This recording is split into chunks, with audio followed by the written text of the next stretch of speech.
सतनाम करता पुरख निर्भय निर्वैर अकाल मूरत अजूनी सैभं गुर प्रसाद जप आद सच जुगाद सच है भी सच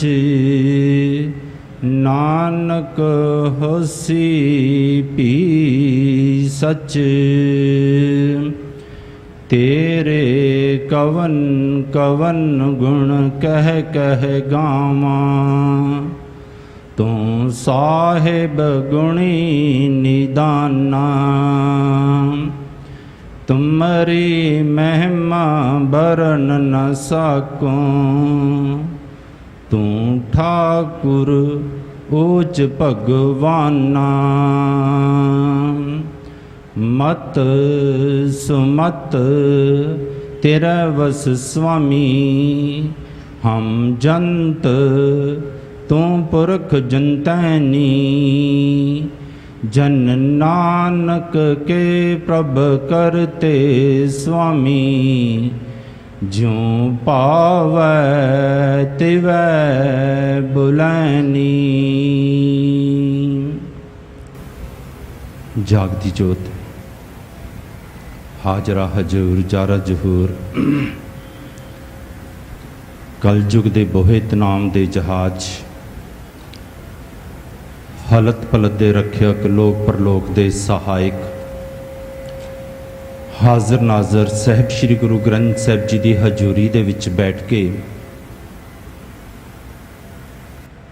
अज उस महान शख्सियत मुक्ति के दाते बंदी छोड़ दाते मीरी पीरी दे मालिक अकाल तखत दे रचैता साहिब श्री गुरु हरगोबिंद साहब सच्चे पातशाह दा प्रकाश दिहाड़ा मना रही गुरु प्यारी गुरु सवारी साध संगत थोड़े समय के वास्ते आपां साहिब श्री हरगोबिंद साहब सच्चे पातशाह दे जीवन दे नाल जुड़िए इतिहास दे नाल जुड़िए।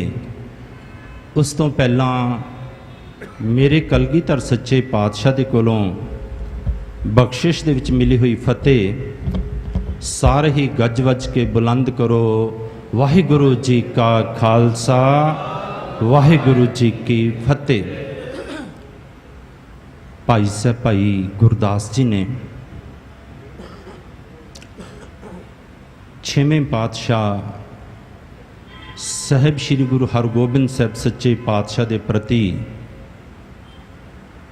बचन कहे पंज प्याले पंज पीर छठम पीर बैठा गुर भारी अर्जन काया पलट कै मूरत हरगोबिंद सवारी चली पीड़ी सोडियां रूप दिखावन वारो वारी दल पंजन गुरसूरमा बड़ जोता बहु पर उपकारी पुछन सिख अरदास कर छे मैलों तक दर्श निहारी अगम अगोचर सतगुरु बोले मुक्ते सुनो संसारी कलयुग पीड़ी सोडियां निहचल नीम खलार उसारी जुग जुग सतगुर तरे अवतारी। भाई साहब जी ने ये बचन साहिब श्री गुरु हरगोबिंद साहब सच्चे पातशाह का जो जिस तरह का जीवन सी जो उन्होंने बड़े नेड़े होके छेवें पातशाह के जीवन को देखा उन्होंने इन्हां पंक्तियों के विच उन्होंने कलमबंद किया।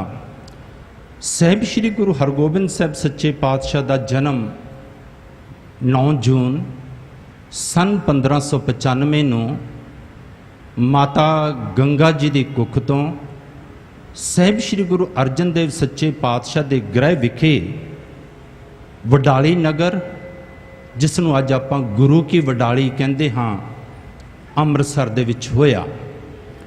दस बेनती करते वे कि गुरु अर्जन देव सच्चे पातशाह अते माता गंगा जी की शादी सन 1574 दे विच हो गई सी। 21 साल घर दे विच औलाद नहीं सी हुई। नाल दी नाल मैं थोड़ी जी आप जी की ज्ञात वास्ते बेनती करी जावां।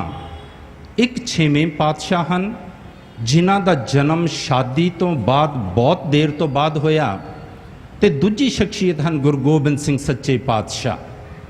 उन्हां दा जिहड़ा जन्म है, क्योंकि सन 1632 दे विच माता गुजरी जी ते गुरु तेग बहादुर सच्चे पातशाह दी शादी हो गई सी, ते 34 सालां तो बाद सन 1666 दे विच साहिब श्री गुरु गोबिंद सिंह सच्चे पातशाह दा जन्म होया। थोड़ा ख्याल करो, साडे बच्चियां दियां शादियां हुंदियां, साडियां शादियां हुंदियां हन।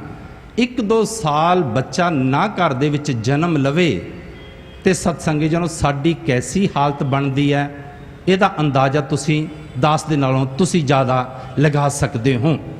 ਅਤੇ ਫਿਰ ਜਦੋਂ 21 ਸਾਲ ਘਰ ਦੇ ਵਿੱਚ 20 ਸਾਲ ਘਰ ਦੇ ਵਿੱਚ ਔਲਾਦ ਨਾ ਹੋਈ ਤੇ ਮਾਤਾ ਗੰਗਾ ਜੀ ਕਿ ਜਿਹੜੇ ਉਹਨਾਂ ਦੀ ਜਠਾਣੀ ਸੀ ਮਾਤਾ ਕਰਮੋ ਜੀ, ਉਹਨਾਂ ਦੇ ਤਾਣੇ ਮੈਨੇ ਸੁਣ ਕੇ ਇਤਨੇ ਅੱਕ ਗਏ ਕਿ ਇੱਕ ਦਿਨ ਆ ਕੇ ਗੁਰੂ ਪੰਚਮ ਪਾਤਸ਼ਾਹ ਦੇ ਚਰਨ ਪਕੜ ਕੇ ਤੇ ਰੋਣਾ ਸ਼ੁਰੂ ਕਰ ਦਿੱਤਾ।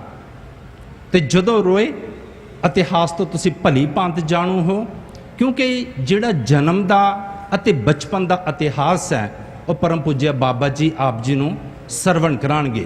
आपां होर इतिहास दे नाल जुड़ना है, पर जदों पंजवें पातशाह ने माता गंगा जी नूं बाबा बुढ़ा जी दे कोल भेजिया ते जदों बाबा बुढ़ा जी ने बख्शिश कीती ते नाल ये लफ्ज़ आखे सन कि तुमरे ग्रह प्रगटेगा जोधा जाके बल गुल किन्हू ना सिद्धा, कि जिदे अंदर इतना बल होवेगा, जिदे अंदर इतने गुण होंगे जिन्हां दा मुकाबला कोई भी नहीं कर सकेगा। साहिब श्री गुरु हरगोबिंद साहिब सच्चे पातशाह ने सिखां दे विच ऐसी जीवन आदर्श कर दिता सी, ऐसा जीवन जीवन दा ढंग सिखा दिता सी कि सिक्खी दे अंदर इतने गुण भर दिते सन कि संसार दे अंदर एक चानण मुनारा उन्हां दे गुण बन चुके सन। साहिब श्री गुरु हरगोबिंद साहिब सच्चे पातशाह दे कोल एक बड़े प्यारे जे सिख रहिंदे सन। इतिहास ने जिन्हां दा नाम लिखिया भाई चौहड़ चौजड़ जी। भाई चौहड़ चौजड़ जी 100 घोड़सवारां दे जथेदार सन। एक दिन साहिब श्री गुरु 6वें पातशाह ने यह गल कही कि भाई चौहड़ चौजड़ जी, तुसी इस तरह करो कि कुछ सिखां दी ड्यूटी लगा दिओ कि वह पत्थर ढोण ताकि लंगर की दीवार बनानी है। कहते भाई चौहड़ चौजड़ जी ने पता की कीता सी, किसी सिखां नूं तां बेनती ना कीती, आप पत्थर ढोने शुरू कर दिते। कहते जदों पत्थर ढोई गए सवेर तो लैके दोपहर पै गई, हत्थां दे विचों खून वगना शुरू हो गया।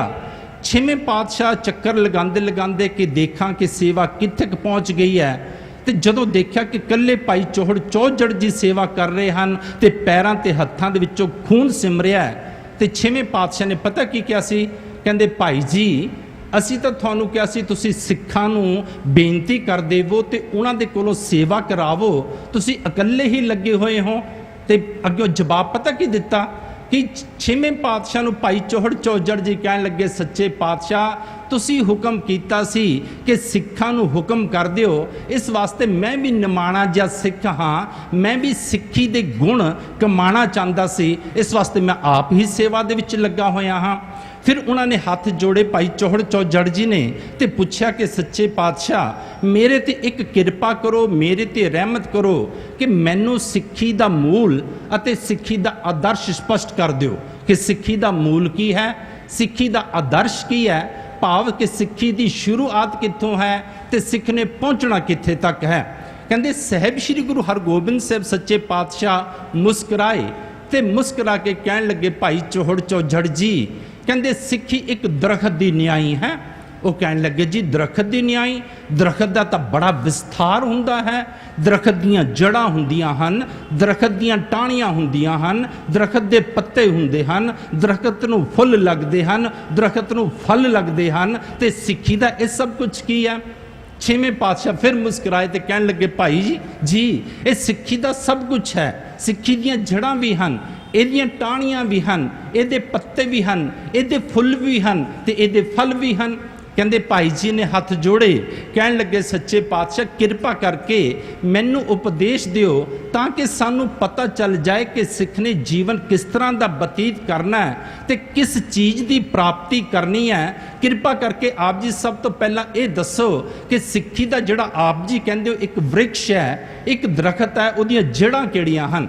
ਕਹਿੰਦੇ ਛੇਵੇਂ ਪਾਤਸ਼ਾਹ ਕਹਿਣ ਲੱਗੇ ਭਾਈ ਚੋਹੜ ਜਾਓ ਚੜ ਜੀ, ਕਹਿੰਦੇ ਸਿੱਖੀ ਦੀਆਂ ਜੜ੍ਹਾਂ ਹਨ ਨਿਮਰਤਾ, ਭਾਵ ਜੀਵਨ ਦੇ ਵਿੱਚ ਨਿਮਰਤਾ ਆ ਜਾਏ, ਜਿਹਨੂੰ ਭਾਈ ਸਾਹਿਬ ਭਾਈ ਗੁਰਦਾਸ ਜੀ ਨੇ ਕਿਹਾ ਹਉ ਤਿਸ ਘੋਲ ਕਮਾਇਆ ਗੁਰਮਤਿ ਹਿਰਦੇ ਗਰੀਬੀ ਆਵੇ। ਕਿ ਸਭ ਤੋਂ ਪਹਿਲਾਂ ਭਾਈ ਸਾਹਿਬ ਜੀ ਨੇ ਜਦੋਂ ਗੁਣਾਂ ਦੀ ਗੱਲ ਕੀਤੀ ਕਿ ਸਿੱਖ ਦੇ ਵਿੱਚ ਕਿਹੜੇ ਕਿਹੜੇ ਗੁਣ ਹੋਣੇ ਚਾਹੀਦੇ ਹਨ ਤੇ ਸਭ ਤੋਂ ਪਹਿਲਾਂ ਨਿਮਰਤਾ ਦੀ ਗੱਲ ਕੀਤੀ।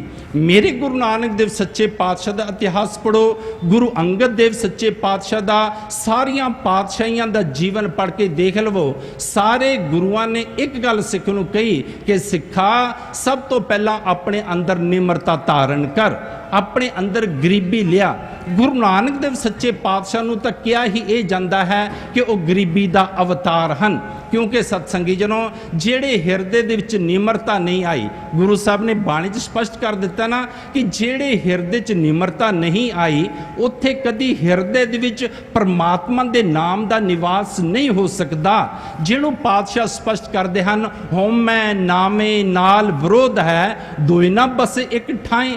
ਅਤੇ ਸਤਸੰਗੀ ਜਨੋ ਆਸਾ ਜੀ ਦੀ ਵਾਰ ਵਿੱਚ ਕਿੰਨਾ ਸੋਹਣਾ ਸਪਸ਼ਟ ਕੀਤਾ, ਸਿੰਬਲ ਰੁਖ ਸਰਾਏ ਰਾ ਅਤ ਦੀਰਘ ਅਤ ਮੁੱਚ, ਓਏ ਜੇ ਆਵੇ ਆਸ ਕਰ ਜਾਏ ਨਰਾਸੇ ਕਿਤ, ਫਲ ਫਿੱਕੇ ਫੁੱਲ ਬਕ ਬਕੇ ਕੰਮ ਨਾ ਆਵਨ ਪਤ, ਮਿੱਠਤ ਨੀਵੀਂ ਨਾਨਕਾ ਗੁਣ ਚੰਗਿਆਈਆਂ ਤਤ। ਕਹਿੰਦੇ ਤੱਤਾਂ ਦੇ ਗੁਣਾਂ ਦੇ ਵਿੱਚੋਂ ਇੱਕ ਗੁਣ ਹੈ ਕਿ ਜੀਵਨ ਦੇ ਵਿੱਚ ਨਿਮਰਤਾ ਆ ਜਾਣੀ। ਕਿਉਂਕਿ ਸਤਸੰਗੀ ਜਨੋ ਜਿਹੜੇ ਜੀਵਨ ਦੇ ਵਿੱਚ ਨਿਮਰਤਾ ਨਹੀਂ ਹੋਵੇਗੀ ਤੇ ਇੱਕ ਗੱਲ ਦਾ ਧਿਆਨ ਰੱਖਿਓ, ਕਿਉਂਕਿ ਸਿੱਕੇ ਦੇ ਦੋ ਪਹਿਲੂ ਹਨ। ਜੇ ਨਿਮਰਤਾ ਨਹੀਂ ਹੈ ਤੇ ਅੰਦਰ ਹਉਮੈ ਜ਼ਰੂਰ ਹੋਵੇਗੀ, ਅਹੰਕਾਰ ਜ਼ਰੂਰ ਹੋਵੇਗਾ। ਤੇ ਜਿਹੜਾ ਇਨਸਾਨ ਅਹੰਕਾਰੀ ਹੈ ਨਾ, ਇਸੇ ਕਰਕੇ ਕਬੀਰ ਜੀ ਨੇ ਇੱਕ ਬੜੀ ਸੋਹਣੀ ਗੱਲ ਕੀਤੀ, ਕਹਿੰਦੇ ਅਹੰਕਾਰ ਨੂੰ ਛੱਡਣਾ ਬੜੀ ਔਖੀ ਗੱਲ ਹੈ, ਮਾਣ ਪ੍ਰਭਤਾ ਨੂੰ ਛੱਡਣਾ ਬੜੀ ਔਖੀ ਗੱਲ ਹੈ। ਕਬੀਰ ਜੀ ਆਪਣੇ ਬਚਨਾਂ 'ਚ ਕਹਿੰਦੇ ਕਬੀਰ ਮਾਇਆ ਤਜੀ ਤੋਂ ਕਿਆ ਪਿਆ, ਜੋ ਮਾਣ ਤਜਿਆ ਨਾ ਜਾਏ, ਮਾਣ ਮੁਨੀ ਮੁਨਵਰ ਗਲੇ, ਮਾਣ ਸਭੇ ਕੋ ਖਾਏ। ਕਹਿੰਦੇ ਅਹੰਕਾਰ ਇੱਕ ਇਹੋ ਜਿਹੀ ਚੀਜ਼ ਹੈ, ਮਾਣ ਇੱਕ ਇਹੋ ਜਿਹੀ ਚੀਜ਼ ਹੈ, ਕਹਿੰਦੇ ਜਿਹੜੀ ਸਾਰੇ ਹੀ ਇਨਸਾਨ ਦੇ ਸ਼ੁਭ ਗੁਣਾਂ ਨੂੰ ਖਤਮ ਕਰਕੇ ਰੱਖ ਦਿੰਦੀ ਹੈ। ਕਿਉਂਕਿ ਜਦੋਂ ਇਨਸਾਨ ਅਹੰਕਾਰੀ ਬਣਦਾ ਨਾ, ਮੈਂ ਇਹ ਵੀ ਸਪਸ਼ਟ ਕਰ ਜਾਵਾਂ ਸਤਸੰਗੀ ਜਨੋ, ਇਨਸਾਨ ਨੂੰ ਪਤਾ ਨਹੀਂ ਅਹੰਕਾਰ ਕਿਹੜੀ ਗੱਲ ਦਾ ਹੋ ਜਾਣਾ ਹੈ। ਇਨਸਾਨ ਦਾ ਜਨਮ ਅਮੀਰ ਘਰ 'ਚ ਹੋ ਜਾਏ, ਅਹੰਕਾਰ ਬਣ ਜਾਂਦਾ ਹੈ। ਇਨਸਾਨ ਨੂੰ ਪਰਮਾਤਮਾ ਸੁੰਦਰਤਾ ਦੇ ਦੇਵੇ, ਅਹੰਕਾਰ ਬਣ ਜਾਂਦਾ। ਸਰੂਪ ਨਖਾ ਨੂੰ ਕੀ ਹੋਇਆ ਸੀ? ਬਸ ਸੁੰਦਰਤਾ ਦਾ ਅਹੰਕਾਰ ਸੀ ਨਾ। ਇਨਸਾਨ ਨੂੰ ਰੁਤਬਾ ਮਿਲ ਜਾਏ, ਅਹੰਕਾਰ ਹੋ ਜਾਂਦਾ ਹੈ। ਇਨਸਾਨ ਅੱਛੀ ਪੜ੍ਹਾਈ ਕਰ ਲਵੇ, ਅਹੰਕਾਰ ਹੋ ਜਾਂਦਾ ਹੈ। ਇਨਸਾਨ ਸਤਸੰਗੀ ਨੂੰ ਇੱਥੇ ਤੱਕ ਕਿ ਨਾਮ ਜਪ ਕੇ, ਬੰਦਗੀ ਕਰਕੇ, ਪੂਜਾ ਪਾਠ ਕਰਕੇ ਜੀਵਨ ਦੇ ਵਿੱਚ ਨਿਮਰਤਾ ਆਣੀ ਚਾਹੀਦੀ ਹੈ। ਪਰ ਨੌਵੇਂ ਪਾਤਸ਼ਾਹ ਕਹਿੰਦੇ ਕਦੀ ਕਦੀ ਇਹਦੇ ਉਲਟ ਵੀ ਹੋ ਜਾਂਦਾ ਹੈ। ਨੌਵੇਂ ਪਾਤਸ਼ਾਹ ਦੇ ਬਚਨ ਹਨ, ਤੀਰਥ ਬਰਤ ਔਰ ਦਾਨ ਕਰ, ਮਨ ਮੈਂ ਤਰੇ ਗੁਮਾਨ, ਨਾਨਕ ਨੇ ਫਲ ਜਾਤ ਤੈਂ ਜਿਉ ਕੁੰਚਰ ਇਸ਼ਨਾਨ। ਕਹਿੰਦੇ ਦਾਨ ਪੁੰਨ ਕਰਨ ਦਾ ਵੀ ਕਈ ਵਾਰ ਇਨਸਾਨ ਨੂੰ ਅਹੰਕਾਰ ਬਣ ਜਾਂਦਾ ਹੈ। ਤੀਰਥਾਂ ਦੇ ਉੱਪਰ ਜਾਣ ਦਾ ਵੀ ਕਈ ਵਾਰੀ ਅਹੰਕਾਰ ਬਣ ਜਾਂਦਾ ਹੈ। ਕੀਰਤਨ ਕਰਨ ਦਾ, ਕਥਾ ਕਰਨ ਦਾ ਵੀ ਕਈ ਵਾਰੀ ਅਹੰਕਾਰ ਬਣ ਜਾਂਦਾ ਹੈ। ਇਸ ਵਾਸਤੇ ਕਬੀਰ ਜੀ ਕਹਿੰਦੇ ਇਸ ਅਹੰਕਾਰ ਨੇ ਇਨਸਾਨ ਦੇ ਵੱਡੇ ਵੱਡੇ ਗੁਣਾਂ ਨੂੰ ਵੀ ਖਤਮ ਕਰਕੇ ਰੱਖ ਦਿੱਤਾ ਸਤਸੰਗੀ ਜਨੋ। ਤੇ ਜਦੋਂ ਇਨਸਾਨ ਦੇ ਅੰਦਰ ਅਹੰਕਾਰ ਜਗਦਾ ਹੈ, ਮੈਂ ਆਪ ਜੀ ਨੂੰ ਇਹ ਵੀ ਸਪਸ਼ਟ ਕਰ ਦੇਵਾਂ, ਗੁਰੂ ਸਾਹਿਬ ਨੇ ਅਹੰਕਾਰ ਤੋਂ ਬਚਣ ਲਈ ਪਤਾ ਕਿਉਂ ਇੰਨੀ ਜ਼ਿਆਦਾ ਪ੍ਰੇਰਨਾ ਦਿੱਤੀ ਹੈ? ਸਾਰੇ ਗੁਰੂ ਗ੍ਰੰਥ ਸਾਹਿਬ ਜੀ ਦੀ ਬਾਣੀ ਪੜ੍ਹੋ, ਜਗ੍ਹਾ ਜਗ੍ਹਾ ਤੇ ਗੁਰੂ ਸਾਹਿਬ ਨੇ ਇਹ ਇਨਸਾਨ ਨੂੰ ਸੁਚੇਤ ਕੀਤਾ ਹੈ ਕਿ ਇਹ ਇਨਸਾਨ ਮੈਂ ਤੋਂ ਬਚ ਕੇ ਰਹਿ, ਅਹੰਕਾਰ ਤੋਂ ਬਚ ਕੇ ਰਹਿ। ਕਿਉਂ ਕਿਹਾ ਸਤਸੰਗੀ ਜਨੋ? ਪਤਾ ਕਿਉਂ? ਕਿਉਂਕਿ ਜਦੋਂ ਇਨਸਾਨ ਦੀ ਅਹੰਕਾਰੀ ਤਬੀਅਤ ਬਣਦੀ ਹੈ ਨਾ, ਤੇ ਇਨਸਾਨ ਅੰਦਰ ਹੀ ਅੰਦਰ ਸੋਚਦਾ ਮੈਂ ਵੱਡਾ। ਤੇ ਜਦੋਂ ਪਹਿਲਾਂ ਇਹ ਵੱਡਾ ਬਣਦਾ, ਪਰਿਵਾਰ ਚੋਂ ਪ੍ਰਮਾਣਿਤ ਹੋ ਜਾਏ ਮੈਂ ਵੱਡਾ, ਫਿਰ ਇਹ ਇਨਸਾਨ ਦੀ ਅੱਗੇ ਬਿਰਤੀ ਵੱਧਦੀ ਹੈ ਕਿ ਮੈਂ ਸਮਾਜ ਦੇ ਵਿੱਚੋਂ ਵੱਡਾ। ਜਦੋਂ ਉਹ ਸਮਾਜ ਵੀ ਇਸ ਨੂੰ ਪ੍ਰਮਾਣਿਤ ਕਰ ਦੇਵੇ, ਫਿਰ ਕਹਿੰਦਾ ਮੈਂ ਪ੍ਰਾਂਤ ਦੇ ਵਿੱਚੋਂ ਵੱਡਾ, ਉੱਥੇ ਵੀ ਪ੍ਰਮਾਣਿਤ ਹੋ ਜਾਏ, ਫਿਰ ਕਹਿੰਦਾ ਮੈਂ ਦੇਸ਼ ਦੇ ਵਿੱਚੋਂ ਵੱਡਾ, ਉਹ ਵੀ ਪ੍ਰਮਾਣਿਤ ਹੋ ਜਾਏ, ਫਿਰ ਕਹਿੰਦਾ ਮੈਂ ਸਾਰੇ ਸੰਸਾਰ ਤੋਂ ਵੱਡਾ। ਅਖੀਰ 'ਚ ਬਿਰਤੀ ਦੀ ਪਤਾ ਕੀ ਬਣਦੀ ਹੈ ਕਿ ਮੈਂ ਰੱਬ ਤੋਂ ਵੀ ਵੱਡਾ। ਜਿਹਦੀਆਂ ਉਦਾਹਰਨਾਂ ਮਿਲਦੀਆਂ ਹਨ। ਹਰਨਾਕਸ਼ ਵਰਗੇ ਸਤਸੰਗੀ ਜਨੋ ਕੀ ਸਨ? ਜਦੋਂ ਆਪਾਂ ਹਰਨਾਕਸ਼ ਦਾ ਜੀਵਨ ਪੜ੍ਹਦੇ ਹਾਂ, ਰਾਵਣ ਦਾ ਜੀਵਨ ਪੜ੍ਹਦੇ ਹਾਂ, ਬਸ ਇਹਨਾਂ ਦੇ ਅੰਦਰ ਬਿਰਤੀ ਇਹ ਬਣ ਗਈ ਸੀ ਨਾ ਕਿ ਅਸੀਂ ਰੱਬ ਤੋਂ ਵੀ ਵੱਡੇ। ਇਸ ਵਾਸਤੇ ਗੁਰੂ ਸਾਹਿਬ ਸਿੱਖ ਨੂੰ ਪਹਿਲੇ ਲੈਸਨ ਇਹ ਦਿੰਦੇ ਹਨ ਕਿ ਸਿੱਖਾ ਦੇਖੀ ਕਿਤੇ ਅਹੰਕਾਰੀ ਨਾ ਬਣ ਜਾਈ, ਕਿਉਂਕਿ ਜਦੋਂ ਤੂੰ ਅਹੰਕਾਰੀ ਬਣਿਆ ਤਾਂ ਤੇਰੇ ਅੰਦਰੋਂ ਫਿਰ ਮੈਂ ਨਿਕਲਣੀ ਸ਼ੁਰੂ ਹੋ ਜਾਏਗੀ। ਤੇ ਪੰਜਵੇਂ ਪਾਤਸ਼ਾਹ ਨੇ ਕਿੰਨਾ ਸੋਹਣਾ ਕਿਹਾ, ਜਬ ਇਹ ਜਾਣੇ ਮੈਂ ਕਿਛ ਕਰਤਾ ਤਬ ਲਗ ਗਰਭ ਜੋਨ ਮੈਂ ਫਿਰਤਾ। ਕਹਿੰਦੇ ਜਦੋਂ ਤੇਰੇ ਅੰਦਰ ਮੈਂ ਹੋਣੀ ਸ਼ੁਰੂ ਹੋ ਗਈ ਨਾ, ਕਹਿੰਦੇ ਫਿਰ ਉੱਥੇ ਤੂੰ ਤਾਂ ਰਹੇਗੀ ਨਹੀਂ, ਕਿਉਂਕਿ ਗੁਰੂ ਨਾਨਕ ਦੇਵ ਸੱਚੇ ਪਾਤਸ਼ਾਹ ਦੇ ਦਰ ਘਰ ਦੀ ਪੜ੍ਹਾਈ ਹੈ ਤੂੰ ਦੀ। ਸਤਸੰਗੀ ਜਨੋ ਗੁਰੂ ਨਾਨਕ ਦੇਵ ਸੱਚੇ ਪਾਤਸ਼ਾਹ ਦੀ ਪੜ੍ਹਾਈ ਇਹ ਨਹੀਂ ਕਿ ਮੈਂ ਦੀ। ਤੇ ਜਿਹੜੇ ਇਨਸਾਨ ਮੈਂ ਕਰਦੇ ਹਨ, ਕਿਸੇ ਨੇ ਬੜਾ ਸੋਹਣੀ ਉਦਾਹਰਨ ਦਿੱਤੀ ਹੈ, ਕਹਿੰਦੇ ਬੱਕਰੇ ਨੇ ਵੀ ਮੈਂ ਕੀਤੀ ਸੀ ਨਾ, ਇਨਸਾਨ ਨੂੰ ਸੁਚੇਤ ਕੀਤਾ, ਕਹਿੰਦੇ ਜੇ ਮੈਂ ਕਰੇਗਾ ਤੇਰੀ ਵੀ ਵੈਸੀ ਦੁਰਦਸ਼ਾ ਹੋ ਜਾਏਗੀ ਜਿਸ ਤਰ੍ਹਾਂ ਉਸ ਬੱਕਰੇ ਦੀ ਹੋਈ। ਬੜਾ ਸੋਹਣਾ ਕਿਸੇ ਪ੍ਰੇਮੀ ਨੇ ਲਿਖਿਆ, ਫਕਰ ਬੱਕਰੇ ਨੇ किया, फकर अहंकार, कहते फकर बकरे ने किया, मेरे सिवा कोई नहीं, मैं ही मैं हूँ इस जहां में, दूसरा कोई नहीं। जब न छोटी मैं माया के सबाब में, फेर दी गर्दन पर छुरी कसाब ने, मांस हड्डी चमड़ा जो था जिसमें दार में, कुछ पका कुछ फेंका कुछ बिक गया बाजार में, अब रही आते फकत मैं सुनाने के लिए, ले गया नकाफ उन्हें धुन की बनाने के लिए, देख जरब टांट सोने की घबराने लगी, अब मैं की जगह पर आवाज सदा तू की ही आने लगी। वो प्रेमी कहता इन्ना कुछ कराने तो बाद उन्होंने तू करना पिया। कहते तेनू तो गुरु ने उपदेश ही दिता है। की उपदेश दिता है? तू करता तू हुआ, मुझ में रहा ना हूँ, जब आपा पर का मिट गया, जत देखा तत तू। कि जदों तू करेगा, मेरे गुरु नानक देव सच्चे पातशाह जदों दुकान ते बैठे सुल्तानपुर विखे, तो जदों तकड़ी नाल तोलना शुरू किया सत्संगी जनों, 13 तो अगे 14 की गल ही नहीं करते। जदों किसी ने पूछा कि कर की रहे हो, तो उन्होंने पता की किया सीगा, कहते ये दुकान भी परमात्मा दी, परमात्मा तेरी, कहते मैं भी तेरा, ये सौदा भी तेरा, ये तकड़ी भी तेरी, ये बट्टे भी तेरे, गाहक भी तेरा। तो मैं अगली 14 की गल की करा सत्संगी जनों। इसे करके 6वें पातशाह कहते भाई चौहड़ चौचड़ जी, कहते सिक्खी दी जो जड़ है, जो कहते वृक्ष है, कहते ओदी जेड़ी जड़ है, कहते वो है निमरता, के जीवन विच निमरता आ जाए। भाई जी कहने लगे सच्चे पातशाह हुण किरपा करके दसो कि दरखत दियां तां टाहणियां भी हुंदियां हन, फिर इस सिक्खी दे दरखत दी टाहणियां किहड़ियां हन? 6वें पातशाह मुस्करा के कहने लगे, कहते सिक्खी दियां टाहणियां हन कि इहदे अंदर सेवा भाव आ जाए। मैं आप जी नूं बेनती करा सत्संगी जनों, जदों 6वें पातशाह दा इतिहास पढ़ो, गुरु नानक देव सच्चे पातशाह तो लैके 6वें पातशाह तक सिखां दे अंदर इन्नी कुट के सेवा ते सिमरन भर दिता गया सी।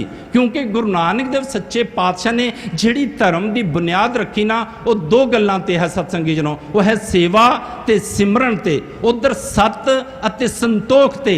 जेकर हिरदे दे विच सत्संगी नूं दया होवेगी तां ही इह इंसान संतोख करेगा, तां ही ये सेवा करेगा, तो जदों ये सेवा करेगा तो यदा मन फिर सिमरन भी करेगा।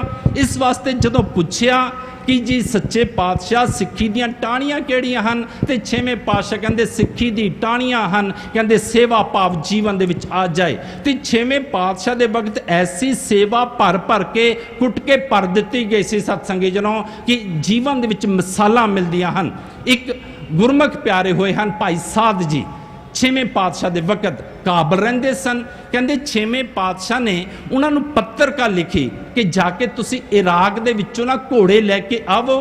कहंदे जदों कहंदे भाई साध जी घोड़े लैण दे वास्ते काबल तो इराक दे वास्ते चले ना, इतिहास कहंदा कि कहंदे पहली रात ही सी, कहंदे उन्हां दा बेटा बीमार हो गया। कहते जदों बेटा बीमार होया पिछे सत्संगी जनों पिछों किसी ने कहा कि अजे भाई साध जी ज़्यादा दूर नहीं गए होंगे, एक तेज घोड़सवार भेजो जिहड़ा कि भाई साध जी नूं वापस ले आवे। कहते जदों घोड़सवार गया जिथे भाई साध जी पहली रात ਨੂੰ विश्राम कर रहे सन, कहते उत्थे घोड़सवार पहुंचया ते उसने जाके भाई साध जी ਨੂੰ पता की किया, कहने लगे भाई साध जी थोड़ा बेटा बहुत बीमार हो गया है, इस वास्ते कृपा करके वापस चलो। सेवा इतनी अंदर भरी सी, भाई साध जी ने पता की जवाब दिता, कहते मेरी गुरु हरगोबिंद साहब सच्चे पातशाह ने इराक तो घोड़े लियान दी ड्यूटी लगाई है, कहते बेटा बीमार है दवाई बूटी कराओ, कहते जेकर पूरा हो गया तो कहते घर दे विच लकड़ां बड़ियां हन उहदा संस्कार कर दिओ। कहते ये गल कही, कहते जो भाई साध जी दूसरी रात कहते अगे जाके रुके, फिर घोड़सवार पहुंच गया, कहने लगा जी थोड़ा बेटा तो पूरा हो गया है, कृपा करके तुसी वापस चलो। मैं बेनती करा सत्संगी जनों, असी सेवा दे वास्ते निकलीए। हुण आपां अपने मन च झात मारो, आपां भी घरों गुरु दे दर्शनां वास्ते निकलदे हां, आपां भी घरों कई बारी गुरु घर दी सेवा करन दे वास्ते निकलदे हां, जिहदियां कई बारी आपां जिम्मेवारियां लईआं हुंदियां, पर घर तो थोड़ा जिहा फोन आ जाए ना ਆਪਾਂ ਰਸਤੇ ਦੇ ਵਿੱਚੋਂ ਮੁੜ ਜਾਂਦੇ ਆ। ਸਤਸੰਗੀ ਜਨੋ, ਇਹ ਜਿਹੜੀਆਂ ਸਾਖੀਆਂ ਹਨ ਇਹ ਸਾਨੂੰ ਉਪਦੇਸ਼ ਦਿੰਦੀਆਂ ਹਨ ਕਿ ਸਿੱਖਾ ਕਿਸ ਤਰ੍ਹਾਂ ਦਾ ਸਿੱਖਾਂ ਨੇ ਜੀਵਨ ਬਤੀਤ ਕੀਤਾ, ਕਿਸ ਕਿਸ ਢੰਗ ਦੇ ਨਾਲ ਸੇਵਾਵਾਂ ਕਮਾਈਆਂ, ਤੂੰ ਵੀ ਆਪਣਾ ਢੰਗ ਸੇਵਾ ਦਾ ਸਿਮਰਨ ਦਾ ਉਸ ਤਰ੍ਹਾਂ ਦਾ ਬਣਾ। ਕਹਿੰਦੇ ਜਦੋਂ ਦੂਜੇ ਦਿਨ ਸਿੱਖ ਪਹੁੰਚਿਆ, ਕਹਿਣ ਲੱਗਾ ਜੀ ਭਾਈ ਸਾਹਿਬ ਜੀ ਤੁਹਾਡਾ ਬੇਟਾ ਤਾਂ ਪੂਰਾ ਹੋ ਗਿਆ ਹੈ, ਕਿਰਪਾ ਕਰਕੇ ਹੁਣ ਵਾਪਸ ਚੱਲੋ। ਕਹਿੰਦੇ ਭਾਈ ਸਾਹਿਬ ਜੀ ਫਿਰ ਵੀ ਵਾਪਸ ਨਹੀਂ ਸਨ ਆਏ।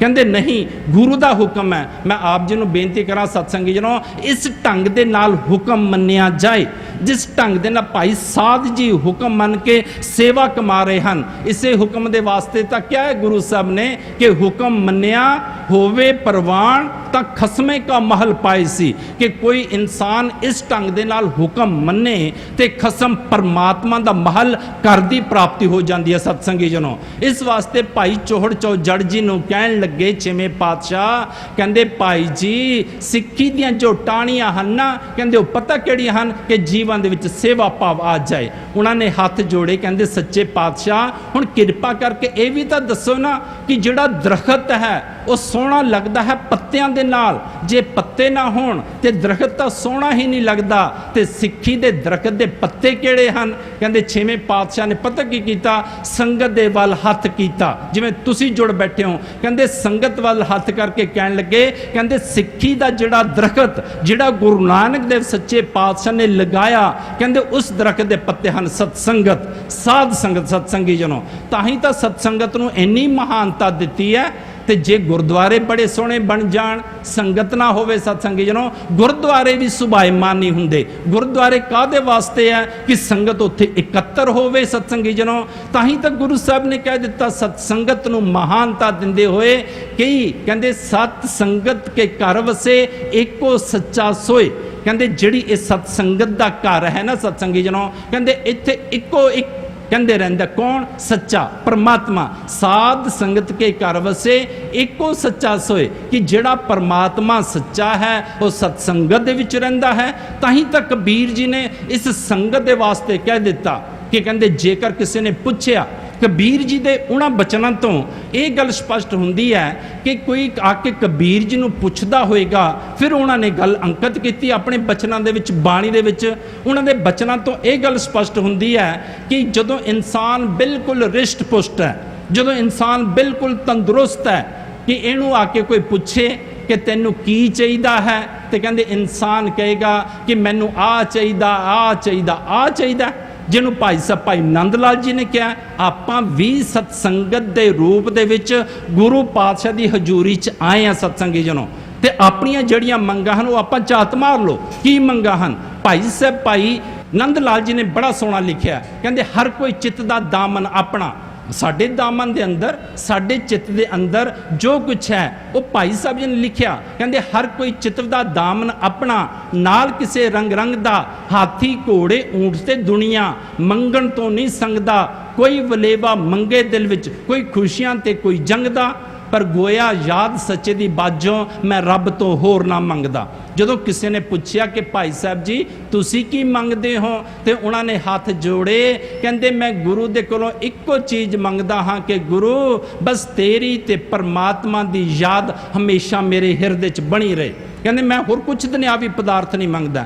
ਭਗਤ ਕਬੀਰ ਜੀ ਦੇ ਬਚਨਾਂ ਤੋਂ ਇਹ ਗੱਲ ਸਪਸ਼ਟ ਹੁੰਦੀ ਹੈ ਕਿ ਜਦੋਂ ਕਿਸੇ ਨੇ ਪੁੱਛਿਆ ਕਿ ਆਮ ਇਨਸਾਨ ਜਦੋਂ ਰਿਸ਼ਟ ਪੁਸ਼ਟ ਫਿਰ ਇਹ ਕੀ ਮੰਗਦਾ, ਕਹਿੰਦੇ ਉਹ ਦੁਨਿਆਵੀ ਪਦਾਰਥ ਮੰਗਦਾ। ਪਰ ਕਹਿੰਦੇ ਜਦੋਂ ਬਿਲਕੁਲ ਮਰਨ ਛਾਇਆ ਦੇ ਕੰਢੇ ਤੇ ਹੋਵੇ, ਜਦੋਂ ਪਤਾ ਹੋਵੇ ਮੈਂ ਮਰ ਜਾਵਾਂਗਾ, ਕਹਿੰਦੇ ਫਿਰ ਇਹਨੂੰ ਪੁੱਛੋ ਕਿ ਹੁਣ ਤੈਨੂੰ ਕੀ ਚਾਹੀਦਾ, ਕਹਿੰਦੇ ਤਕਰੀਬਨ ਇੱਕੋ ਮੰਗ ਹੋਏਗੀ ਜੀ ਮੈਨੂੰ ਹੁਣ ਬੈਕੁੰਠ ਭੇਜ ਦਿਓ। ਕਬੀਰ ਜੀ ਕਹਿੰਦੇ ਬਿਲਕੁਲ ਠੀਕ, ਬੈਕੁੰਠ ਭੇਜਾਂਗੇ। ਕਹਿੰਦੇ ਜਰਾ ਦੱਸਤਾ ਦਿਓ ਬੈਕੁੰਠ ਹੈ ਕਿੱਥੇ ਹੈ। ਤੇ ਜਦੋਂ ਉਹਨਾਂ ਨੇ ਪੁੱਛਿਆ ਜਰਾ ਦੱਸੋ ਬੈਕੁੰਠ ਕਿੱਥੇ ਹੈ, ਤੇ ਮੈਨੂੰ ਲੱਗਦਾ ਸਭ ਨੇ ਨੀਵੀਆਂ ਪਾ ਲੀਆਂ ਹੋਣਗੀਆਂ, ਸਭ ਨੇ ਚੁੱਪ ਕਰ ਗਏ ਹੋਣਗੇ। ਤਾਂ ਹੀ ਭਗਤ ਕਬੀਰ ਜੀ ਨੂੰ ਕਹਿਣਾ ਪਿਆ ਨਾ ਜਾਣਾ ਬੈਕੁੰਠ ਕਹਾਂ ਆਈ। ਕਹਿੰਦੇ ਕਿਸੇ ਨੂੰ ਕੋਈ ਪਤਾ ਨਹੀਂ ਬੈਕੁੰਠ ਕਿੱਥੇ ਹੈ। ਕਹਿੰਦੇ ਜਾਨ ਸਭ ਕਹੇ ਤਹਾਂ ਹੀ। ਕਹਿੰਦੇ ਬਸ ਇੱਕ ਪੇੜ ਚਾਲ ਬਣੀ ਹੋਈ ਹੈ, ਬੈਕੁੰਠ ਜਾਣਾ ਬੈਕੁੰਠ ਜਾਣਾ। ਕਹਿੰਦੇ ਨਾ ਜਾਣਾ ਬੈਕੁੰਠ ਕਹਾਂ ਹੀ, ਜਾਨ ਸਭ ਕਹੇ ਤਹਾਂ ਹੀ। ਕਹਿਨ ਕਹਾਵਨ न ਪਤੇਈ ਹੈ, ਤੋਮਨ ਮਾਨੇ ਜਾਂਤੇ ਹਉਮੈ ਜਈ ਹੈ। ਜਦੋਂ ਕਿਸੇ ਨੇ ਪੁੱਛਿਆ ਹੋਏਗਾ ਕਿ ਭਗਤ ਜੀ ਜੋ ਧਰਮ ਦੀ ਦੁਨੀਆ ਦੇ ਵਿੱਚ ਇਤਨੀ ਬੈਕੁੰਠ ਦੀ ਚਰਚਾ ਹੈ, ਫਿਰ ਉਹ ਬੈਕੁੰਠ ਹੈ ਕਿੱਥੇ ਹੈ। ਤੇ ਭਗਤ ਕਬੀਰ ਜੀ ਨੇ ਸ਼ਬਦ ਦੀਆਂ ਅਖੀਰ ਦੀਆਂ ਪੰਕਤੀਆਂ 'ਚ ਪਤਾ ਕੀ ਕਿਹਾ, ਕਹਿੰਦੇ ਕਹੋ ਕਬੀਰ ਇਹ ਕਹੀਏ ਕਾਹੇ, ਸਾਧ ਸੰਗਤ ਕੇ ਬੈਕੁੰਠੇ ਆਹੇ। ਕਹਿੰਦੇ ਜੇ ਮੈਨੂੰ ਪੁੱਛਦੇ ਹੋ ਬੈਕੁੰਠ ਕਿੱਥੇ ਹੈ, ਤੇ ਕਹਿੰਦੇ ਮੇਰੀ ਨਜ਼ਰ ਦੇ ਵਿੱਚ ਕਹਿੰਦੇ ਬੈਕੁੰਠ ਸਤਸੰਗਤ ਹੀ ਹੈ। ਸਤਸੰਗੀ ਜਨੋ ਹੁਣ ਪਤਾ ਬੈਕੁੰਠ ਕਿਉਂ ਕਿਹਾ ਇਸ ਸਤਸੰਗਤ ਨੂੰ, ਕਦੀ ਖਿਆਲ ਕੀਤਾ? ਕਿਉਂਕਿ ਇੱਕ ਬੈਕੁੰਠ ਹੈ ਜਿਹੜਾ ਆਪਾਂ ਸੋਚਦੇ ਹਾਂ ਮਰਨ ਤੋਂ ਬਾਅਦ ਮਿਲੇਗਾ, ਜੋ ਸਾਡਾ ਕਲਪਨਿਤ ਸਤਸੰਗੀ ਜਨੋ। ਪਰ ਜਿਹੜੇ ਬੈਕੁੰਠ ਦੇ ਅਖਰੀ ਅਰਥ ਹਨ ਨਾ, ਕਦੀ ਸ਼ਬਦ ਕੋਸ਼ਾਂ ਨੂੰ ਥੋੜਾ ਜਿਹਾ ਵਾਚਿਆ ਕਰੋ, ਥੋੜਾ ਸ਼ਬਦ ਕੋਸ਼ਾਂ ਦੇ ਉੱਪਰ ਨਿਗਾਹ ਮਾਰਿਆ ਕਰੋ। ਸ਼ਬਦ ਕੋਸ਼ਾਂ ਦੇ ਵਿੱਚ ਜਿਹੜੇ ਬੈਕੁੰਠ ਦੇ ਅਰਥ ਲਿਖੇ ਹਨ ਉਹ ਹਨ ਬੈ ਪਲੱਸ ਕੁੰਠ। ਬੈ ਵੱਖਰਾ ਹੈ, ਕੁੰਠ ਵੱਖਰਾ ਹੈ। ਬੈ ਦਾ ਮਤਲਬ ਪਤਾ ਕੀ ਹੈ ਸਤਸੰਗੀ ਜਨੋ, ਜਿਵੇਂ ਪੁਰਾਣੇ ਬਜ਼ੁਰਗ ਬੈਠੇ ਹਨ ਉਹਨਾਂ ਨੂੰ ਪਤਾ ਹੋਏਗਾ, ਅੱਜ ਦੇ ਜਿਹੜੇ ਨੌਜਵਾਨ ਬੱਚੇ ਆ ਉਹਨਾਂ ਨੂੰ ਤਾਂ ਨਹੀਂ ਪਤਾ ਹੋਏਗਾ ਕਿ ਪੁਰਾਣਾ ਜਦੋਂ ਕੋਈ ਇਨਸਾਨ ਪ੍ਰਾਪਰਟੀ ਵੇਚ ਦਿੰਦਾ ਸੀ, ਜਦੋਂ ਜ਼ਮੀਨ ਜਾਇਦਾਦ ਵੇਚ ਦਿੰਦਾ ਸੀ, ਤੇ ਉਹ ਪਤਾ ਕੀ ਕਹਿੰਦਾ ਸੀ, ਮੈਂ ਆਪਣੀ ਜ਼ਮੀਨ ਆਪਣਾ ਮਕਾਨ ਆਪਣੀ ਪ੍ਰਾਪਰਟੀ ਬੈ ਕਰ ਦਿੱਤੀ। ਬੈ ਦਾ ਮਤਲਬ ਤਿਆਗਣਾ, ਬੈ ਦਾ ਮਤਲਬ ਜਿਹਦੇ ਉੱਪਰ ਕੋਈ ਹੁਣ ਮੇਰਾ ਦਾਵਾ ਨਹੀਂ, ਮੇਰਾ ਹੁਣ ਕੋਈ ਹੱਕ ਨਹੀਂ ਆ। ਬੈ ਦਾ ਮਤਲਬ ਤਿਆਗਣਾ ਸਤਸੰਗੀ ਜਨੋ। ਤੇ ਕੁੰਠ ਦੇ ਸ਼ਬਦ ਕੋਸ਼ਾਂ ਵਿੱਚ ਅਰਥ ਪਤਾ ਕੀ ਲਿਖਿਆ, ਖੋਟੀ ਮਤ, ਬੁਰੀ ਮਤ, ਕਿ ਜਿੱਥੇ ਜਾ ਕੇ ਖੋਟੀ ਮਤ ਦਾ ਤਿਆਗ ਹੁੰਦਾ ਹੈ। ਭਗਤ ਕਬੀਰ ਜੀ ਕਹਿੰਦੇ ਉਹੀ ਤਾਂ ਸਤਸੰਗ ਹੈ ਸਤਸੰਗੀ ਜਨੋ, ਕਿਉਂਕਿ ਸਤਸੰਗ ਦੇ ਵਿੱਚ ਆ ਕੇ ਹੀ ਖੋਟੀ ਮਤ ਦਾ ਤਿਆਗ ਹੁੰਦਾ ਹੈ, ਜਿਹਨੂੰ ਭਾਈ ਗੁਰਦਾਸ ਜੀ ਨੇ ਬੜੇ ਸੋਹਣੇ ਲਫ਼ਜ਼ਾਂ ਵਿੱਚ ਸਪਸ਼ਟ ਕੀਤਾ ਹੈ, ਕਾਹੂ ਕੀ ਸੰਗਤ ਮਿਲ ਜੀਵਨ ਮੁਕਤ ਹੋਏ, ਕਾਹੂ ਕੀ ਸੰਗਤ ਮਿਲ ਜਮਪੁਰ ਜਾਤਾ। ਕਹਿੰਦੇ ਬੁਰੇ ਇਨਸਾਨਾਂ ਦੀ ਸੰਗਤ ਮਿਲ ਜਾਏ, ਕਹਿੰਦੇ ਜਮਾਂ ਦੀ ਮਾਰ ਖਾਣੀ ਪੈ ਜਾਂਦੀ ਹੈ। ਕਹਿੰਦੇ ਗੁਰੂ ਦਾ ਸਤਸੰਗ ਮਿਲ ਜਾਏ, ਸਤ ਦਾ ਸੰਗ ਮਿਲ ਜਾਏ, ਤੇ ਕਹਿੰਦੇ ਪਤਾ ਕੀ ਹੁੰਦਾ ਹੈ, ਕਹਿੰਦੇ ਜੀਵਨ ਮੁਕਤ ਇਨਸਾਨ ਹੋ ਜਾਂਦਾ ਹੈ। ਦੱਸ ਹੁਣ ਆਪ ਜੀ ਨੂੰ ਬੇਨਤੀ ਕਰੇ, ਸਤਸੰਗ ਕਰਦੇ ਕਰਦੇ ਸਾਡਾ ਜੀਵਨ ਬਤੀਤ ਹੋ ਜਾਂਦਾ ਹੈ। ਅਸੀਂ ਸਤਸੰਗ ਤਾਂ ਕਰਦੇ ਹਾਂ, ਥੋੜਾ ਧਿਆਨ ਨਾਲ ਸਰਵਣ ਕਰ ਲੈਣਾ, ਅਸੀਂ ਸਤਸੰਗ ਤਾਂ ਕਰਦੇ ਹਾਂ ਪਰ ਸਤ ਦਾ ਸੰਗ ਨਹੀਂ ਕਰਦੇ। ਇੱਕ ਬੜਾ ਵੱਡਾ ਫਰਕ ਹੈ। ਸਤਸੰਗ ਵਿੱਚ ਆਉਣਾ ਕੁਝ ਹੋਰ ਗੱਲ ਹੈ, ਸਤ ਦਾ ਸੰਗ ਹੋ ਜਾਣਾ, ਕਿ ਜੋ ਗੁਰੂ ਦੇ ਬਚਨ ਹਨ ਉਹਨਾਂ ਦਾ ਸੰਗ ਹੋ ਜਾਣਾ ਸਤਸੰਗੀ ਜਨੋ, ਉਹ ਜੀਵਨ ਦੀ ਇੱਕ ਮਹਾਨਤਾ ਹੈ। ਇਸ ਵਾਸਤੇ ਭਾਈ ਚੌਹੜ ਚੌ ਜੜ ਜਿਹਨੂੰ ਕਹਿੰਦੇ ਹਨ, ਛੇਵੇਂ ਪਾਤਸ਼ਾਹ ਕਹਿੰਦੇ ਭਾਈ ਚੌਹੜ ਚੌ ਜੜ, ਕਹਿੰਦੇ ਜੋ ਸਿੱਖੀ ਦੇ ਪੱਤੇ ਹਨ, ਕਹਿੰਦੇ ਉਹ ਸਤਸੰਗਤ ਹੈ। ਤੇ ਮੈਂ ਆਪ ਜੀ ਨੂੰ ਬੇਨਤੀ ਕਰਾਂ ਸਤਸੰਗੀ ਜਨੋ, ਫਿਰ ਭਾਈ ਚੌਹੜ ਚੌ ਜੜ ਜੀ ਨੇ ਪੁੱਛਿਆ, ਕਹਿੰਦੇ ਸੱਚੇ ਪਾਤਸ਼ਾਹ ਦਰਖਤ ਨੂੰ ਤਾਂ ਫੁੱਲ ਵੀ ਲੱਗਦੇ ਹਨ, ਹੁਣ ਕਿਰਪਾ ਕਰਕੇ ਇਹ ਦੱਸੋ ਕਿ ਜਿਹੜਾ ਸਿੱਖੀ ਦਾ ਬੂਟਾ ਹੈ ਨਾ, ਇਹਨੂੰ ਫੁੱਲ ਕਾਹਦੇ ਲੱਗਦੇ ਹਨ। ਛੇਵੇਂ ਪਾਤਸ਼ਾਹ ਫਿਰ ਮੁਸਕਰਾਏ ਤੇ ਮੁਸਕਰਾ ਕੇ ਕਹਿਣ ਲੱਗੇ, ਕਹਿੰਦੇ ਸਿੱਖੀ ਦੇ ਦਰਖਤ ਨੂੰ, ਸਿੱਖੀ ਦੇ ਬੂਟੇ ਨੂੰ, ਸਿੱਖੀ ਦੇ ਵ੍ਰਿਕਸ਼ ਨੂੰ ਕਹਿੰਦੇ ਫੁੱਲ ਲੱਗਦੇ ਹਨ ਜੋ ਇਹ ਸ਼ਬਦ ਦੀ ਵਿਚਾਰ ਕਰਦਾ ਹੈ। ਮੈਂ ਆਪ ਜੀ ਨੂੰ ਬੇਨਤੀ ਕਰਾਂ, ਜੇ ਇਨਸਾਨ ਇਹ ਚਾਹੁੰਦਾ ਹੈ ਕਿ ਰੱਬ ਦੀ ਪ੍ਰਾਪਤੀ ਹੋ ਜਾਏ, ਆਪਾਂ ਰੋਜ਼ ਪੜ੍ਹਦੇ ਹਾਂ ਨਾ ਸਤਸੰਗੀ ਜਨੋ, ਆਗਿਆ ਭਈ ਅਕਾਲ ਕੀ ਤਬੈ ਚਲਾਇਓ ਪੰਥ, ਸਭ ਸਿੱਖਣ ਕੋ ਹੁਕਮ ਹੈ, ਗੁਰੂ ਮਾਨਿਓ ਗ੍ਰੰਥ, ਗੁਰੂ ਗ੍ਰੰਥ ਜੀ ਮਾਨਿਓ, ਪ੍ਰਗਟ ਗੁਰਾਂ ਕੀ ਦੇ, ਜੋ ਪ੍ਰਭ ਕੋ ਮਿਲ ਬੋਚ ਹੈ, ਖੋਜ ਸ਼ਬਦ ਮੇਲੇ। ਕਹਿੰਦੇ ਜੇ ਤੂੰ ਚਾਹੁੰਦਾ ਹੈ ਰੱਬ ਨੂੰ ਮਿਲਣਾ, ਕਹਿੰਦੇ ਫਿਰ ਕੀ ਕਰ, ਕਹਿੰਦੇ ਸ਼ਬਦ ਦੀ ਖੋਜ ਕਰ, ਸ਼ਬਦ ਦੀ ਵਿਚਾਰ ਕਰ। ਕਿਉਂਕਿ ਸਤਸੰਗੀ ਜਨੋ ਇੱਕ ਗੱਲ ਦਾ ਧਿਆਨ ਰੱਖਿਓ ਕਿ ਜਿਹੜੇ ਇਨਸਾਨ ਸ਼ਬਦ ਦੀ ਵਿਚਾਰ ਨਹੀਂ ਕਰਦੇ, ਉਹ ਸਹੀ ਢੰਗ ਦੇ ਨਾਲ ਬਾਣੀ ਨੂੰ ਸ਼ੁੱਧ ਵੀ ਨਹੀਂ ਪੜ੍ਹ ਸਕਦੇ। मैं आप जी ਨੂੰ ਦੁਬਾਰਾ ਬੇਨਤੀ ਕਰ ਦੇਵਾਂ ਕਿ ਜਿਹੜੇ ਇਨਸਾਨ ਬਾਣੀ ਪੜ੍ਹਦੇ ਤਾਂ ਹਨ ਪਰ ਬਾਣੀ ਦੀ ਵਿਚਾਰ ਨਹੀਂ ਕਰਦੇ, ਤੇ ਜਿਹੜੇ ਬਾਣੀ ਦੀ ਵਿਚਾਰ ਨਹੀਂ ਕਰਦੇ, ਪਤਾ ਕੀ ਹੁੰਦਾ ਸਤਸੰਗ ਨੂੰ, ਪੜ੍ਹਦੇ ਪੜ੍ਹਦੇ ਉਹ ਕਈ ਵਾਰੀ ਲੱਗ ਕੰਨਾਂ ਛੱਡ ਜਾਣ ਤੇ ਉਹ ਅਰਥ ਦਾ ਅਨਰਥ ਬਣ ਜਾਂਦਾ ਹੈ। ਇਸ ਵਾਸਤੇ ਜੀਵਨ ਦੇ ਵਿੱਚ ਬੜੀ ਜ਼ਰੂਰੀ ਗੱਲ ਹੈ। ਜਿਹੜੇ ਆਪਾਂ ਸੁਖਮਨੀ ਸਾਹਿਬ ਜੀ ਦਾ ਪਾਠ ਕਰਦੇ ਹਾਂ, ਬਹੁਤੇ ਇਨਸਾਨ ਇਹ ਗੱਲ ਕਹਿੰਦੇ ਹਨ ਜੀ ਬਾਣੀ ਪੜ੍ਹਦੇ ਤਾਂ ਹਾਂ ਮਨ ਨਹੀਂ ਲੱਗਦਾ। ਸਤਸੰਗੀਆਂ ਨੂੰ ਖਿਆਲ ਕਰੋ, ਮਨ ਦੀਆਂ ਦੋ ਹੀ ਅਵਸਥਾਵਾਂ ਹਨ, ਮਨ ਦੀ ਤੀਜੀ ਅਵਸਥਾ ਕੋਈ ਨਹੀਂ ਹੈ। ਇੱਕ ਨੂੰ ਅਸੀਂ ਕੰਮ ਦੇ ਵਿੱਚ ਲਗਾਇਆ ਹੁੰਦਾ, ਇੱਕ ਅਵਸਥਾ ਸਾਡੀ ਤੁਰੀ ਫਿਰਦੀ ਹੈ। ਸਤਸੰਗੀ ਜਨੋ, ਮੈਂ ਆਪ ਜੀ ਨੂੰ ਬੇਨਤੀ ਕਰਾਂ ਕਿ ਜੋ ਗੁਰੂ ਦਾ ਹੁਕਮ ਹੈ ਪੰਜ ਬਾਣੀਆਂ ਦਾ ਨਿਤਨੇਮ, ਉਹਨੂੰ ਇੱਕ ਵਾਰੀ ਕਰੋ ਸਤਸੰਗੀ ਜਨੋ। ਹੁਣ ਬਹੁਤੇ ਇਨਸਾਨ ਤਾਂ ਨਿਤਨੇਮ ਹੀ ਨਹੀਂ ਕਰਦੇ, ਤੇ ਦੇਖਣ ਦੇ ਵਿੱਚ ਇਹ ਵੀ ਆਉਂਦਾ ਜੀਵਨ ਦੇ ਵਿੱਚ ਕਿ ਬਹੁਤ ਅੰਮ੍ਰਿਤਧਾਰੀ ਐਸੇ ਵੀ ਮਿਲਦੇ ਹਨ ਕਿ ਜਿਹੜੇ ਸਤਸੰਗੀਆਂ ਨੂੰ ਪੰਜ ਬਾਣੀਆਂ ਦਾ ਨਿਤਨੇਮ ਤਾਂ ਨਹੀਂ ਕਰਦੇ, ਸੁਖਮਨੀ ਸਾਹਿਬ ਜੀ ਦੇ ਪਾਠ 2-2 5-5 ਕਰ ਜਾਂਦੇ ਹਨ। ਨਮਸਕਾਰ ਹੈ ਜਿਹੜੇ 2-2 5-5 ਸੁਖਮਨੀ ਸਾਹਿਬ ਜੀ ਦੇ ਪਾਠ ਕਰਦੇ ਹਨ। ਤੇ ਦਾਸ ਦੀ ਇਸ ਗੱਲ ਵੱਲ ਧਿਆਨ ਦੇ ਲੈਣਾ ਕਿ ਜਿਹੜੀਆਂ ਪੰਜ ਬਾਣੀਆਂ ਹਨ ਇਹ ਕਲਗੀਧਰ ਸੱਚੇ ਪਾਤਸ਼ਾਹ ਦੀਆਂ ਦਿੱਤੀਆਂ ਹੋਈਆਂ ਹਨ। ਤੇ ਇਸ ਤਰ੍ਹਾਂ ਦੀ ਗੱਲ ਹੈ ਜਿਵੇਂ ਬੱਚੇ ਨੂੰ ਮਾਸਟਰ ਹੋਮਵਰਕ ਦਿੰਦਾ ਹੈ। ਇੱਕ ਗੱਲ ਦਾ ਧਿਆਨ ਰੱਖ ਲੈਣਾ ਕਿ ਜਿਸ ਤਰ੍ਹਾਂ ਮਾਸਟਰ ਹੋਮਵਰਕ ਦਿੰਦਾ, ਹੁਣ ਕੋਈ ਬੱਚੇ ਨੂੰ ਮਾਸਟਰ 5 ਸਵਾਲ ਦੇ ਦੇਵੇ ਕਿ ਬੱਚਾ ਤੇਰਾ ਇਹ ਹੋਮਵਰਕ ਹੈ, ਇਹਨੂੰ ਕਰਕੇ ਲਿਆਣਾ, ਤੇ ਬੱਚਾ ਆਪਣੀ ਮਰਜ਼ੀ ਦੇ ਮੁਤਾਬਕ 10 ਸਵਾਲਾਂ ਦੇ ਜਵਾਬ ਲਿਖ ਕੇ ਲੈ ਜਾਏ ਕਾਪੀ ਦੇ ਉੱਪਰ, ਤੇ ਮਾਸਟਰ ਕਾਪੀ ਦੇਖੇ, ਉਸ ਦੇ ਉੱਪਰ ਨਾਮ ਪੜੇ, ਤੇ ਮਾਸਟਰ ਕਹੇ ਬੱਚੇ ਨੂੰ ਬੁਲਾ ਕੇ ਕਿ ਬੇਟਾ ਤੂੰ ਕੰਮ ਨਹੀਂ ਕੀਤਾ, ਤੇ ਅੱਗੇ ਬੱਚਾ ਕਹੇ ਮਾਸਟਰ ਜੀ ਤੁਸੀਂ ਤਾਂ 5 ਸਵਾਲ ਕਹੇ ਸੀ, ਮੈਂ ਤਾਂ 10 ਦੇ ਜਵਾਬ ਲੈ ਕੇ ਆਇਆ। ਹੁਣ ਮਿਹਨਤ ਵੀ ਜ਼ਿਆਦਾ ਕੀਤੀ ਸਤਸੰਗੀ ਜਨੋ, ਸਟਰਗਲ ਵੀ ਜ਼ਿਆਦਾ ਕੀਤੀ, ਟਾਈਮ ਵੀ ਜ਼ਿਆਦਾ ਲਗਾਇਆ, ਪਰ ਇੱਕ ਗੱਲ ਦਾ ਧਿਆਨ ਰੱਖਿਓ ਕਿ ਮਾਸਟਰ ਉਸੇ ਉੱਪਰ ਖੁਸ਼ ਹੋਏਗਾ ਜੋ ਉਹਦੇ ਪ੍ਰਸ਼ਨਾਂ ਦੇ ਜਵਾਬ ਲਿਖ ਕੇ ਲੈ ਕੇ ਜਾਏਗਾ। ਬਿਲਕੁਲ ਕਲਗੀਧਰ ਸੱਚੇ ਪਾਤਸ਼ਾਹ ਨੇ ਸਾਨੂੰ ਜਿਹੜੀਆਂ ਪੰਜ ਬਾਣੀਆਂ ਦਿੱਤੀਆਂ ਐਜ਼ ਏ ਹੋਮਵਰਕ ਦਿੱਤੀਆਂ, ਇਸ ਨੂੰ ਆਪਾਂ ਕਰੋ ਸਤਸੰਗੀ ਜਨੋ। ਤੇ ਉਸ ਤੋਂ ਬਾਅਦ ਪਤਾ ਕੀ ਕਰੋ, ਗੱਲ ਚੱਲ ਰਹੀ ਹੈ ਸ਼ਬਦ ਦੀ ਵਿਚਾਰ ਦੀ, ਕਿ ਉਸ ਤੋਂ ਬਾਅਦ ਇੱਕ ਪੌੜੀ ਪਕੜੋ, ਪਹਿਲਾਂ ਪੰਜ ਬਾਣੀਆਂ ਪੜੋ, ਮਨ ਲੱਗੇ ਨਾ ਲੱਗੇ ਸਤਸੰਗੀ ਜਨੋ,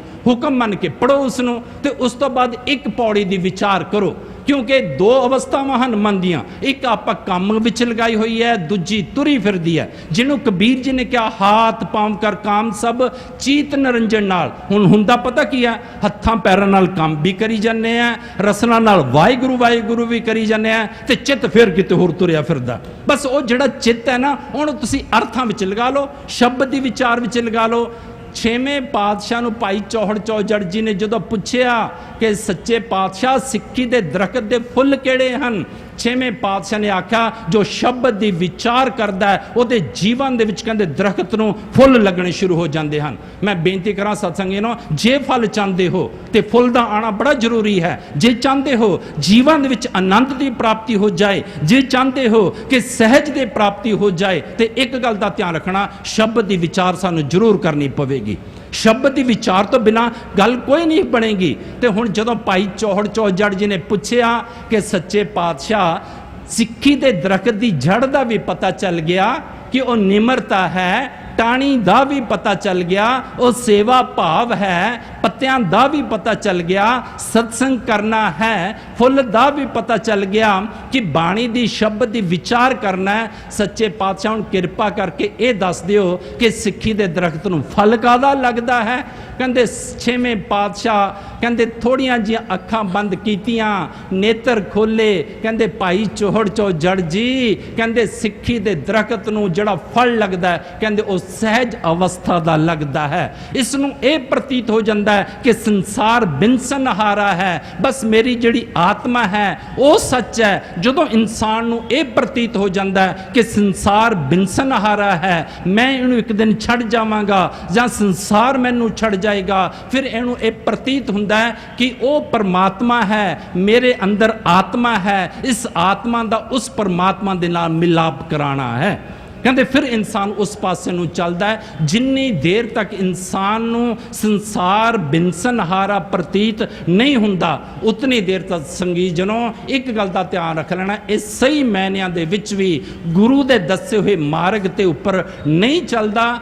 छेवें पातशाह ने भाई चौहड़ चौजड़ जी ने जो सवाल किया वो सिर्फ भाई चौहड़ चौजड़ जी नूं ही नहीं सानू सारिਆਂ ਨੂੰ समझाया कि सिखा अपने जीवन दे विच निमरता लेके आ, सिखा अपने जीवन दे विच सेवा भाव लेके आ, सिखा अपने जीवन दे विच सत्संग करनी शुरू कर, सिखा अपने जीवन दे विच बाणी दी विचार लेके आ। ते जदों तू विचार लियाएगा, जदों तू सिमरन लियाएगा, जदों तू सेवा लियाएगा, जदों तू निमरता लियाएगा, फिर ही तेरे जीवन दे विच सहज दी अवस्था आएगी, फिर ही तेरे जीवन दे विच आनंद दी अवस्था आएगी, जिहदे वास्ते गुरु साहब ने कहा आनंद सुनो वडभागियो। कि कहते कित्थों मिलेगा? कहते गुरु दे कोलों मिलेगा। आनंद पिया मेरी माए सतगुरु मैं पाया। साहिब श्री गुरु हरगोबिंद साहब सच्चे पातशाह ने सानू आनंद दे विच किवें जाना है ये दर्शाया है। गुरु पातशाह दे चरनां च छेवें पातशाह साहिब श्री गुरु हरगोबिंद साहब सच्चे पातशाह दे चरनां च अरदास बेनती है कि सच्चे पातशाह ये प्यारियां प्यारियां संगतां दासरे आप जी दे दर ते आंदे हन, तुसीं रहमतां करो, बख्शिशां करो, ये जो गुण दस्से हन साडे जीवन दे विच भर दिओ, जिस सदका साडे सारिआं दा ये लोक सुखीए परलोक सुहेले नानक हर प्रभ आपे मेले दियां दातां बरकतां खुशियां आशीर्वादां हासिल होणगियां। हुण परम पूज्य बाबा जी जो कि प्रबंधकां दी बेनती बड़े समय तो बेनती कर रहे सन, छेवें पातशाह दे प्रकाश दिहाड़े नूं मुख रख के बाबा जी ने कृपा की। बाबा जी दे उपर जो रहमतां गुरु साहब ने कीतियां, जो धन धन बाबा नंद सिंह जी धन धन बाबा ईश्वर सिंह जी ने रहमतां कीतियां, उन्हां रहमतां दी सांझ आप सब संगतां दे नाल पांदे हन। मनोहर कीर्तन मनोहर विचारां दे राहीं जुड़ के आपां जीवन दा लाभ उठाइए। दास नूं होई भुल्लां दी माफ़ी देवो, होवै भुल खिमा सब करना, बिरध खालसे संदा बख्शणहार गुरु ते संगत भुल्लणहार ए बंदा। वाहिगुरु जी का खालसा वाहिगुरु जी की फतेह।